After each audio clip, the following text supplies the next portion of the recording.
Hello everyone. My name is James Berger, and my topic is cerebral palsy. Um, okay, so what is cerebral palsy? So cerebral palsy is a group of disorders that affect a person's ability to move and maintain balance and posture.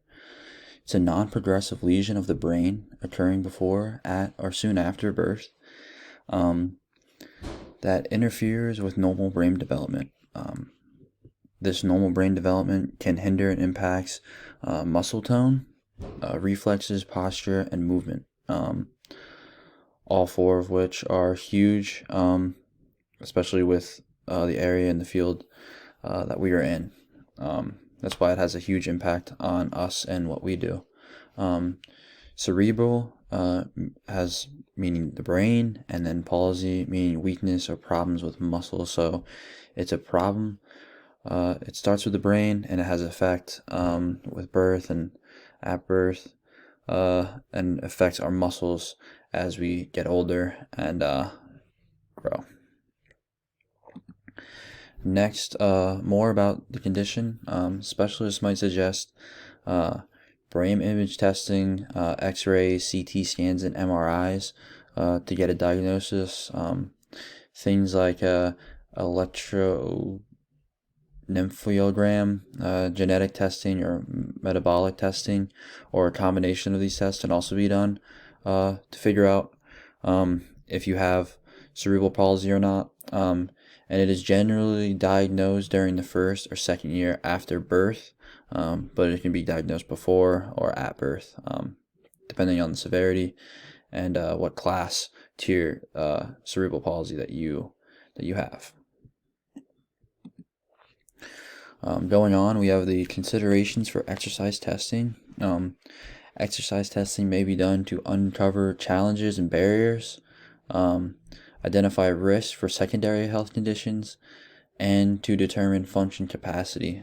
So it can find challenges that you didn't think that you had, and barriers and limitations that the patient has. It can find risk factors, like other things, underlying things that you didn't think that you had, that you couldn't find out due to these tests. And it can determine the function capacity, find what you can and can't do. Exercise testing will describe the appropriate exercise intensity for the exercise programs. The testing will figure out your intensity and really your FITT for your exercise programs, really. It'll figure out what class, not what class you are, but depending on the class, what your limitations and your boundaries are. All testing must be done with appropriate equipment and with the most safety guaranteed. Making sure that you have appropriate equipment, wrist straps, spotters, things of that nature. Making sure that the equipment that you're using is appropriate. Make sure that you're using the appropriate, making sure that you give the appropriate test for the patient on their limitations. As we continue going, make sure you take in consideration the level of severity of the CP to make modifications to the testing.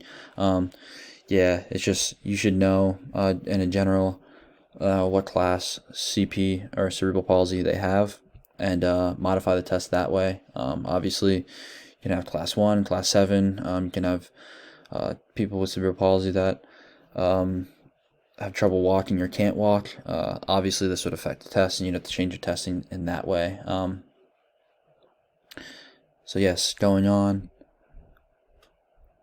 Considerations for exercise training. Although exercising and staying healthy are not cures for cerebral palsy, they do help children avoid injuries and reduce the impacts of associated disorders and illnesses. Other health benefits staying fit include increased flexibility and strength, improved cardiovascular conditions. As we continue going on, you're going to see that stretching is huge for cerebral palsy patients, as well as aerobic and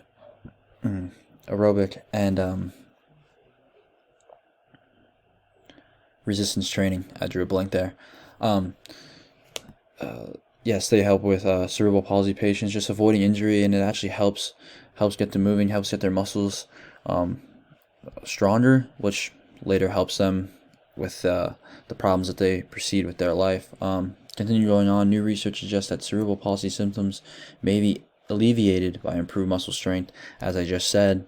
And people with severe cerebral palsy may also have difficulties with swallowing, breathing, head and neck control, bladder, bowel control, eating, have dental and digestive problems.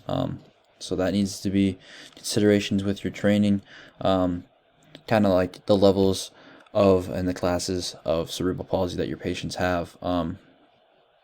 Obviously, in your testing, you'll figure out where your patient is at, and then from there on, training, you kind of can put and use that as a gauge for your patients. But you can just see there's just different severities of swallowing, breathing, just simple activities that regular people don't really think about.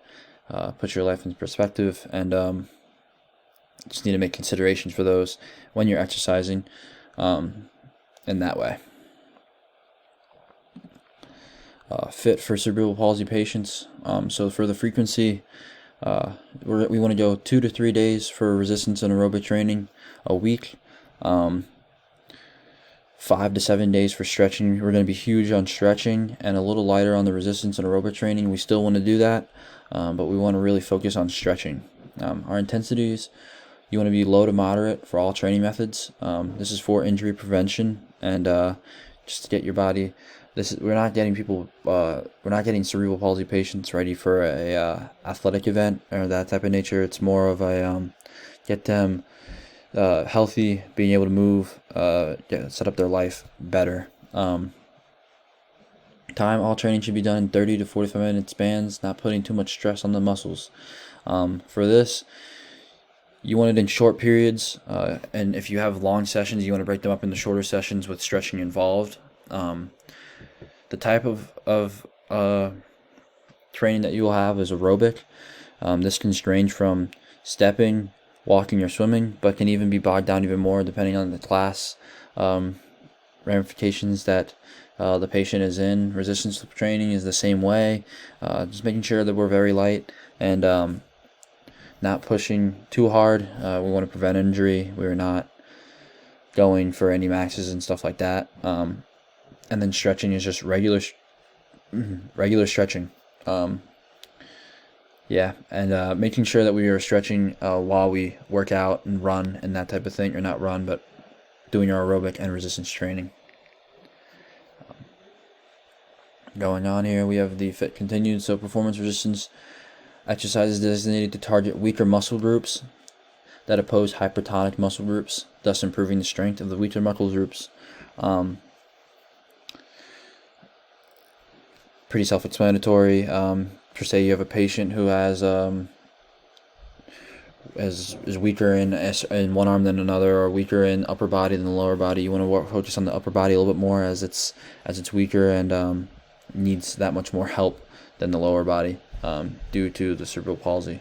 Make sure our exercises are short rather than long due to the quickness of fatigue due to cerebral palsy. When you're working with those weaker muscle groups, the fatigue of those muscles is very quick. So let's do shorter workouts rather than longer. They're going to fatigue pretty quick, and making sure that we're stretching in between, obviously, as we're going to go through. Include stretches throughout our training sessions. Strengthening the muscles will help the most with cerebral palsy patients. So stretching and then strengthening. Those are the two keys right there. And then fit is also based on the level of severity of the CP that is involved, and fit principles of ERX for CP is unclear and is based on mobility level, number of type of conditions, and degree on the degree on involvement of body parts and limbs. Basically just depends on the level and what your patient can or can't do and their limitations that way. Continuing on, we have the special considerations, or the unique ones. So it's adolescents with cerebral palsy may have a lower gross motor capacity as they age. And then I'll skip down. 25% of adults have mobility decline with age. This has been shown to be connected to pain levels and fatigue. So making sure that we are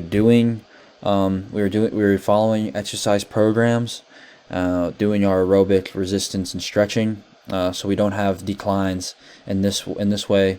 I just thought these were two things that I could key out.